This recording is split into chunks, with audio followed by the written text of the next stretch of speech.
sinabi dito, action to be taken, locate and arrest with a view to extradition. Assurances are given that extradition will be sought upon arrest of the person in conformity with national laws and or applicable bilateral and multilateral treaties. Kaya tanungin ko sana si SOJ or yung PNP, bakit sabi ni SOJ kanina na extradition daw cannot be initiated by us, it should be initiated by the requesting party, either ICC or Interpol. Am I correct, sir? Sila tama dapat po. Dapat ho ICC. ICC po dapat. Okay. So bakit Yun po yung sa extradition. Pero Yeah. surrender po sa atin po yun. Kaya nga, bakit wala man sinabi dito surrender? Extradition lang. Kaya nga, bakit hindi natin hinintay? With a view to extradition, bakit hindi natin hinintay yung ICC na mag-initiate ng extradition laban kay Pangulong Duterte? Bakit binyahin na kagad natin doon sa Interpol? Wala mo sinabi dito na kailangan natin i-surrender. Ang extradition po na nasasabi po sa Section 17 ay merong pong treaty sa extradition, sa extraditing state. Kung ano, halimbawa, ang ICC tsaka ang Pilipinas, kung tayo po member ng ICC, kailangan po ng judicial proceedings. Hindi na po tayo member ng ICC eh. Kasi kung member po tayo ng ICC, nakakatulong sana kay President Duterte na hindi po siya ililipad. Siya po yung mismo nag-atras ng ating membership eh. Kaya nga Kasi yung po yung malinaw po na may treaty po na kinakailangan para ho magkaroon ng extradition. Wala pong treaty eh. Kasi nga nag-withdraw na tayo sa ICC. Kasi di ba treaty yung dati, sapagkat ang Senado po nag-concur. Nag-concur po sila sa treaty. But unilaterally, it was withdrawn by the President. Kaya po, pero sir, dyan, pero sir, ito, very clear man ito, sir. Ako hindi ako abogado, ikaw abogado ka pero ako, I just don't want to be emotional about everything. Gusto ko lang talagang para malaman natin itong totoo dito. Ito, very clear na hindi naman na hinihingi ang surrender. Ang hinihingi lang nila is extradition with a view to extradition. Yung nga ho, so sana extradition will fail, sir. Extradition will fail because wala ho kung ako tatanungin nyo ngayon, kasi nga wala nga tayong treaty. So kung will fail, bakit pa natin sinurinder si Pangulong Duterte? Yung extradition po nakalagay sa batas, state party po ang isa pong tinitingnan natin. Bansa po ang sinasabi sa Section 17. Kung yung mga koma nga, sir, nanggagaling ito sa ICC, itong papel ito. Pero yung sa Section 17 nga, yung ating batas nga, sinasabi nga, dahil sa mga koma na yan, ay ang mahalaga, state party po ang mag-a-apply ng extradition. Wala ho tayong treaty sa state party o sa ICC kasi nga, inatras po ng President Duterte. Bakit pa natin sinurinder? Bakit pa natin kasi yung po yung sinasabi ng batas eh. May surrender. May surrender. Opo. Ayun, that's what the law says. The law may be harsh, but it is the law. Ay, nako. Very clear man ito, sir. Extradition lang yun lang naman. Bakit tayo pinilit na i-surrender? Hindi man lang naghintay for a request. Ng ICC. Kung di ho tayo umatras sa ICC, kung di ho inatras ni President Duterte yung ating membership sa ICC, talagang extradition po lang. So kung umatras na tayo sa ICC, bakit pa kailangan nawala ho yung treaty natin? Kailangan pa natin i-surrender. Nawala ho yung agreement natin, sir. Sir, kaya nga sir, bakit pa natin sinurrender? Kasi wala naman tayo, to start with, wala tayong room statute na yung po yung option dahil wala na tayong hindi na tayong membro. Bakit pa natin sinurrender? Mr. Senator, yun po yung option na binibigay ng batas sa authorities, sa amin po, sa amin pong departamento at sa ating pong executive department. Malinaw po yun. Ang surrender po ay isang option na pwedeng gawin. Pero hindi yun ang hiningi ng Interpol. Maliwanag yun, hindi po ba? Hindi kasi dahil nandyan sa binabasa natin, doon sa diffusion order with a view to extradition, di ba? At yun lang. hindi pa nga dumating yung request, wala pa rin yung assurance that extradition will be sought. Hindi nga ho All maaaring that ano eh. Was indicated was with a view to extradition. Hindi So, ho nga under ang extradition sapagkat hindi nga tayo, Dinagdagan na ninyo wala na lahat tayong ng treaty mga- with ICC eh. Nawala na nga yung ating membership. Kaya wala na ho extradition na route.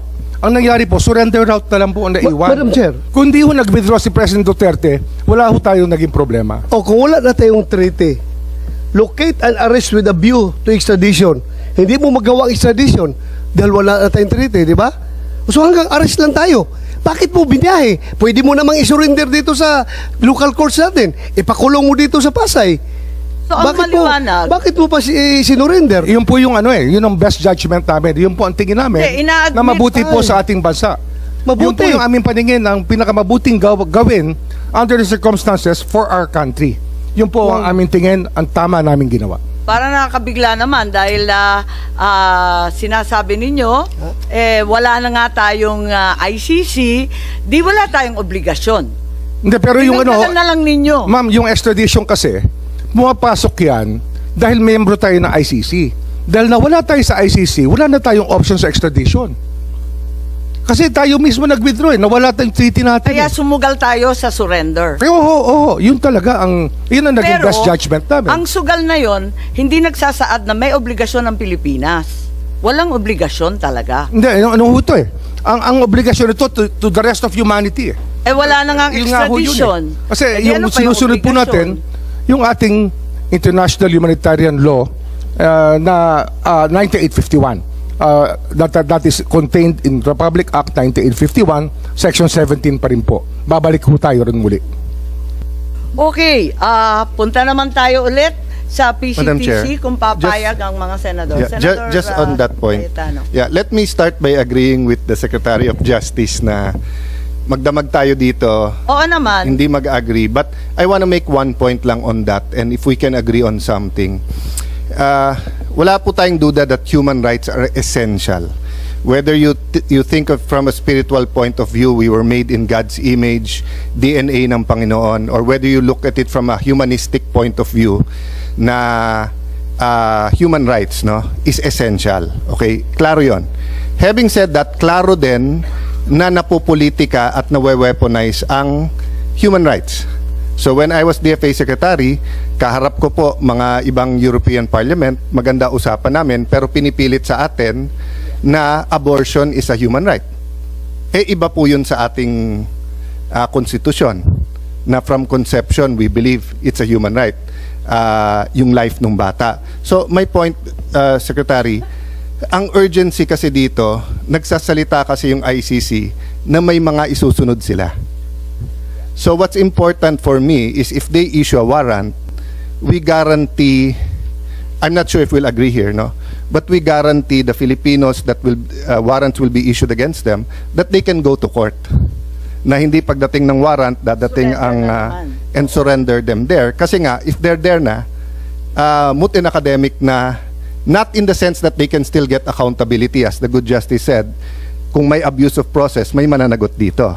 Pero na-deny na yung liberty nila doon. Di ba may kasabihan tayo sa law school na di bale ng, actually I forgot who quoted it from who, but di bale ng 100 na guilty makalaya, wag lang yung isang inosente ay maparusahan. So have we thought about that? So if the ICC issues, will we wait for the Supreme Court to rule, or will we allow them to be sent, to put on a plane and sent them to Hague already? That was the option that we had to consider in the executive department. And we believe that we acted in our best judgment in surrendering him to the ICC. Yeah, I meant, Secretary, after. So now that there's a pending before the Supreme Court, kung biglang mag-issue for 5 more Filipinos, sino man sila, will we allow those Filipinos to, if they're detained here in the Philippines, then go to the Supreme Court, or will we put them on a plane and send them to Hague? Considering that the Supreme Court is now looking into this legal issue. Yun nga ho kasi nga kaya hindi ko lang kasi iniiwasan po namin sabihin yung sub judice Kasi nga napakahalaga po ng maging judgment ng Supreme Court. Kasi alam ko po diyan, pag sa ganitong sitwasyon, case of first impression, baka sakali magbigay sila ng guidelines kung ano po ang dapat gawin ng Executive Department. Pero ito po, it is in our best judgment that this is the best thing to do. Kaya ginawa po namin. I'm talking about, Secretary, after President Duterte. I don't know if you can answer it by yourself or it's the cabinet as a whole, but I would honestly ask you to look at it. I mean, sincerely ask you to look at it, and kung pwede, kung mag-issue ulit yung ICC, allow them to go to court before we send them. So I'm talking about after Duterte. Kasi even in your statements naman before this, you have an option, di ba? So I'm just saying, safer option yung before Philippine courts kasi pag nandun na, wala nang rewind eh. Diba? So let's say you have 3 generals, ex-generals, etc. sent na there. Wala na silang remedy dito eh. So yun lang naman point ko, yung after President Duterte. Before, of course, if the Supreme Court decides on point, then may guidance na tayong lahat. But while it's pending, it might be safer, no, to allow the Filipinos to seek redress here. Mahirap pong mag-commit. Ayoko kong magsinungaling. Mahirap pong Yes, mag-commit. I understand. Pero Please ang consider mahalaga lang. po, sabi ko nga, kaya nga ayoko sana magsalita tungkol dito.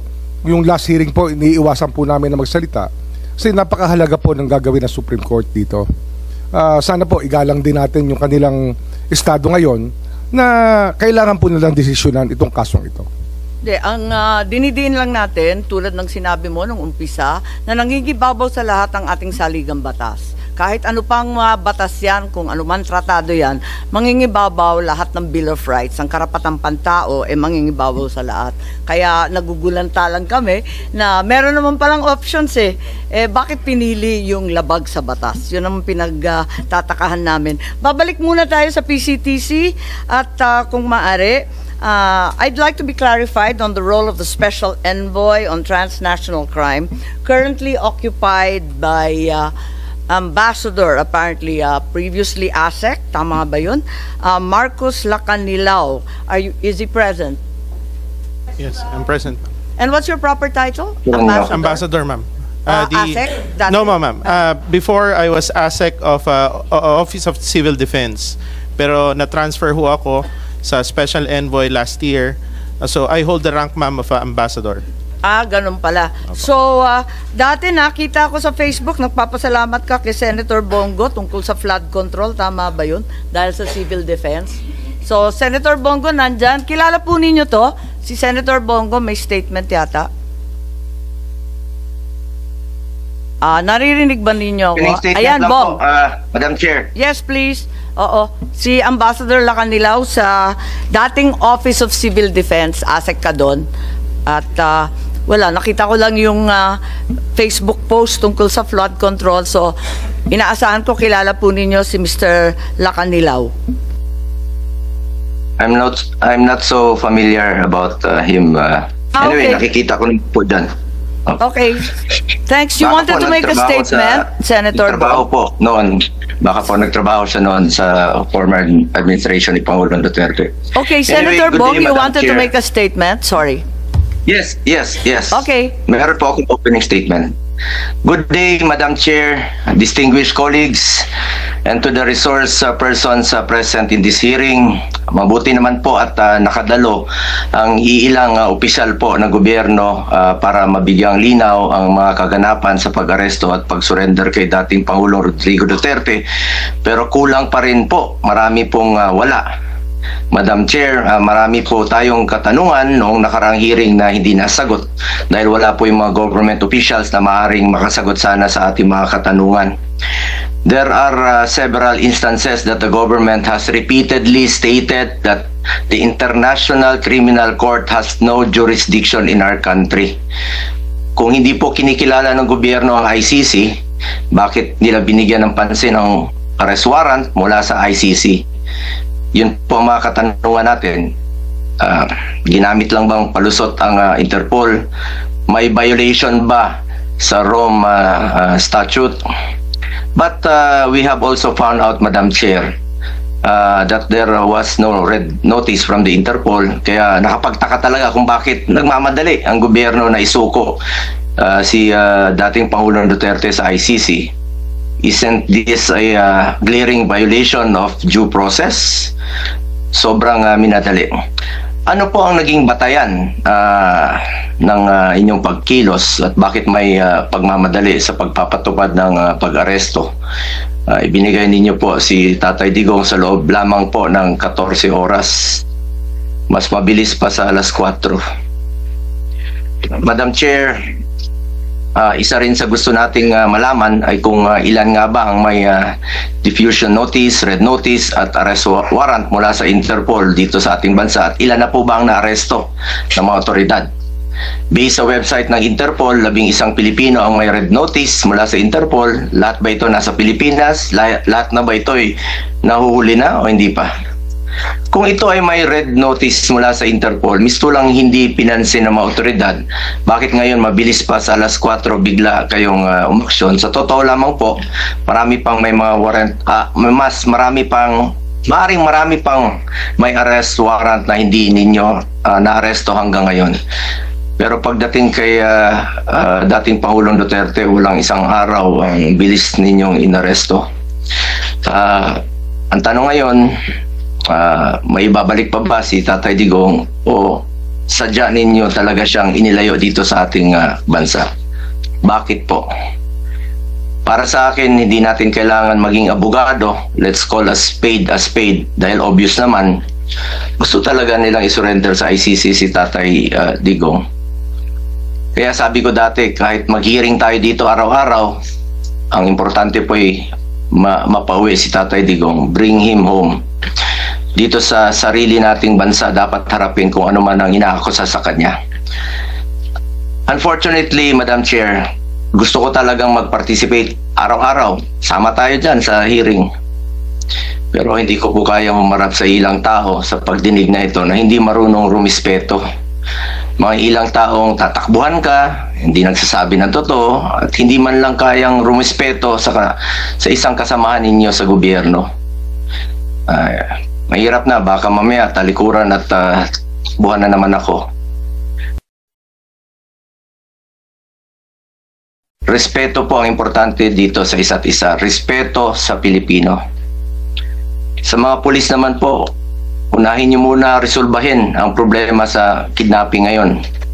Pero inuna nyo pang inaresto. Inuna nyo pa ang pag-aresto o pag-kidnap kay Tatay Digong.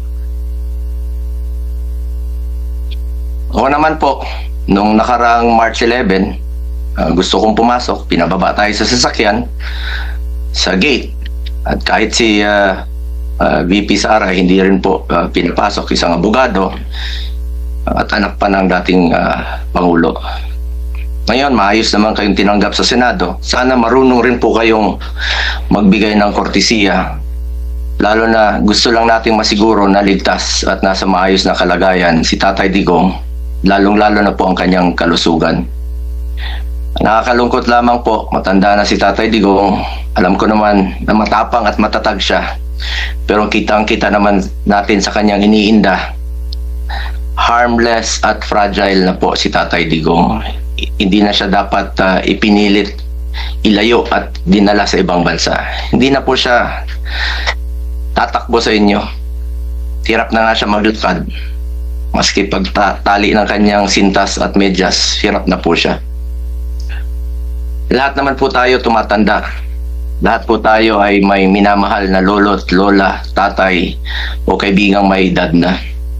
Ang sakit po makita na yung taong binigay ang lahat para sa atin ngayon ay mag-isa na po sa isang kwarto sa banyagang bansa. It will do more harm po kung maiwan siya na nasa ibang lugar at kung sa hindi inaasahan, paano na lang po kung may mangyayaring masama sa kanya doon. Kung isang dating Pangulo ng ating bansa ay maaaring tratuhin ng ganito, paano na lang po ang ordinaryong Pilipino? Nagpapasalamat po ako sa komite sa pagsasagawa ng hearing na ito at sana makabalik na dito si Tatay Digong. Kung ano man ang kanyang pananagutan, alam ko po buong tapang niya itong harapin dito sa ating sariling bayan. We have our own judicial system. After all, it is for the Filipinos to judge. if he has done his job effectively as president of this country. Pilipino po ang dapat humusga kay Tatay Digong. Kung nakakalakad ba ang ating mga anak sa gabi na hindi nasasaktan, di nababastos, at hindi nakikidnap. Siguraduhin natin na hindi maulit sa kahit sinuman ang pag-iisang tabi ng legal na proseso. This issue is greater than any of us or any personality. What is at stake here is our sovereignty and judicial independence as a sovereign nation, and the dignity of every Filipino. Ang importante dito, ano ba ang nalabag na batas, at ang pinaka-importante, maibabalik pa ba si Tatay Digong? Please, bring him home. Salamat, Madam Chair. Maraming salamat at laban lang. Alamin natin ang katotohanan. Bumalik tayo sa PCTC. Nabanggit po ninyo, Executive Director, na sangkatutak ang pinadalan mo ng kopya nitong diffusion order, ano? Nitong CPNP, PNP natin, NBI, BI, DOJ. Pinadalhan rin ba ninyo yung Special Envoy on Transnational Crime? Hindi po siya nasama sa pinadalang ko. Si Ambassador Lacanilaw, hindi niya wala po siyang natanggap to. Ano ba ang papel ng Special Envoy sa transnational crime? Very familiar po kami sa PCTC kasi yung batas niyan na kami ang nag-akda. Ang tanong ko lamang, ano ba ang papel ng Special Envoy? Kasi Special dati Envoy kayo po din ay natin, Special Envoy. the good ambassador is a representative of our country in several international fora representing the interest of the Philippines. He has, to a certain extent, diplomatic stature and can ambassador nga ang titulo po ninyo. Totoo po yun. Ambassador ka rin nung Special Envoy kayo? Nung araw po, nung araw. General Alcantara. Opo. Ambassador rin po Nung araw po ay ako'y ambassador din at concurrent in charge of PCTC. Kasi ang pagkaintindi ko, hiwalay yung Special Envoy. Hindi siya directly under PCTC, tama po ba? Ang Special Envoy po ay nakakatulong sa akin dahil nababawasan po yung trabaho ko to represent our country. Para hindi ka biyahe ng biyahe.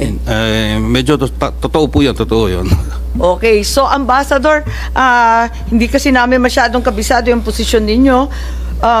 Saan ang opisina ninyo? Madam Chair, ang office ho namin, the same with the PCTC, same building ho kami. Paliwanag ko lang ho ng short yung opisina din ho namin. Ang Special Envoy ho for Transnational Crime, ang Philippine Center of Transnational Crime, which is the Interpol NCV Manila, sila po yung aming secretariat at yung operational partner.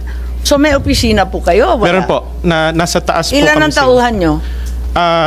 If I'm not mistaken, around 15. And then kasama ninyo sa pag-representar sa Pilipinas sa iba't ibang lugar? Opo. So kung hindi sa ilalim ng PCTC ang Special Envoy, aling department kayo? Sorry, Madam Chair. Hindi naman kayo PCTC, so aling department kayo? DFA? Hindi po. Ang amin pong opisina, OSETC and PCTC are all under the Office of the President. Pero hiwalay kasi hindi naman kayo under the PCTC, ano? Hindi po. Ang PCTC po ang aming secretariat. Sila po yung operational arm namin. What are the functions? Like you said earlier, you represent the Philippines in different fora. Is that correct? Yes, ma'am. I see. What is the role that you actually played in the arrest of PRRD and his transport to The Hague? Anong papel po ninyo doon? Kasi lumalabas yung pangalan ninyo sa resibo at yung pag-turnover. Staff, ipakita lamang. Ito, yung transfer of custody, surrender and transfer. Andyan po. At kayo po ang nakapirma. At alam ito ni Secretary Senator Cayetano. Bakit kayo ang nakapirma? Opo. Ano po yung papel ninyo ron? Ganito po yan. Ma'am, I was there to oversee the smooth arrest of the former president. Now, So, Nandun kayo sa Villamor? Opo, makikita nyo naman po dun sa mga videos na lumabas. Hindi ko po maalala kasi hindi ko kilala yung mga taong Opo. doon. Ngayon, doon naman ho Madam sa... Chair, excuse me, Madam Chair. Senator Bato, please. Since when naging function ng special envoy yung pag-oversee ng operations ng pag-aresto? Kasi... I'm sure, special envoy ka, trabaho mo is outside. Envoy ka doon para mag-represent. Pero when it comes to operational matters, kailan naging Hindi po trabaho mo yung pag-oversee ng operations? Hindi po ako nag-oversee ng operations. Yun lang kung sitwasyon dahil ang PCTC ay ang aming Secretariat and Operational Arm. Not even the PCTC, I suppose. Because PCTC is, sila lang nagkukontrol ng NCB. Yes, Diba? opo. O sila nagkukontrol ng secretariat. Opo. Pero Sila po yung secretariat namin. Pagdating sa Interpol, halimbawa, ganito, meron tayong General Assembly ng Interpol. Sino nag-head of delegation? PCTC. PCTC? PCTC. Ikaw, General Marbil, hindi ka pa ba nag-attend ng national, yung General Assembly ng Interpol? Sir, umattend po last year po. Last year. Opo. So, sinong head of delegation? Ang nandun po si General Alcantara po ang kasama po namin. Because when I was the Chief PNP, lahat ng ang head of delegation, yung Chief PNP. Tapos, head of delegation ng ibang bansa, yung uniform talaga na police agency ng kanilang lugar. Kaya yun yung alam ko Kasi yung PCTC naman is NCB lang ito. Sila yung NCB. Pero pag when you say police agency, Chief PNP talaga ang head niya, di ba? At nagkakaroon ng General Assembly, kayo ang nandoon, di ba? Actually, sir, dun sa ibang country, sir, ang police lang ang isa lang po ang law enforcement nila. So, usually ang the head is the chief ng national police nila. But in our country, we have so many law enforcement agencies coming from the NBI, the Philippine National Police, of course, ang kasama po namin immigration. Kasi makita mo, di ba? Pag Interpol General Assembly, naghawak kamayan lahat ng mga chief ng puro uniformado yan Puro mga chief ng police agency nila, di ba?